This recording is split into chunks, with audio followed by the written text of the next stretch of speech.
Hi guys, ഇന്നത്തെ നമ്മുടെ പരിപാടി ഈ റിബൺ വെച്ചിട്ട് ഒരു കിഡ്കാച്ച് ഗിഫ്റ്റായിട്ട് ഉണ്ടാക്കിയെടുക്കുക എന്നുള്ളതാണ് കേട്ടോ. അപ്പോൾ ആദ്യം ഈ പണി തുടങ്ങിയപ്പോൾ ഞാൻ വിചാരിച്ചു ഇതൊക്കെ എളുപ്പമല്ലേ, കുറേ യൂട്യൂബ് വീഡിയോസൊക്കെ എടുത്ത് വെച്ചിട്ട് പിൻട്രസ്റ്റ് ആയിട്ട് അടിപൊളിയായിട്ട് ഉണ്ടാക്കണം എന്നൊക്കെ വിചാരിച്ചാണ് ഞാൻ പണി തുടങ്ങിയത്.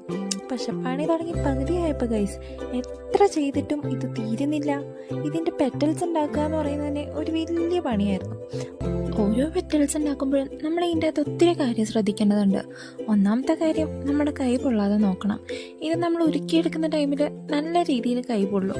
പിന്നെ രണ്ടാമത് ശ്രദ്ധിക്കേണ്ടത്, ഇത് ഉരുക്കുമ്പോൾ ഓവറായിട്ട് ഹീറ്റായിട്ട് റിബൺ കത്തിപ്പോകാണ്ട് നോക്കണം.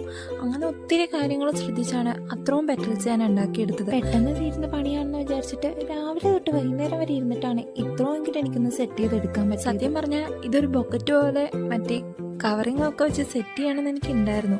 പക്ഷെ ഞാൻ നോക്കിയപ്പോൾ എൻ്റെ കയ്യിൽ അതിനെ പറ്റിയ കവറിങ്സ് ഒന്നും ഇരിപ്പില്ലായിരുന്നു. പിന്നെ ഞാൻ ഓർത്തു അതിനുള്ള കവറിങ്സ് പുറത്തുനിന്ന് വാങ്ങിയിട്ട് ചെയ്യാമെന്ന്.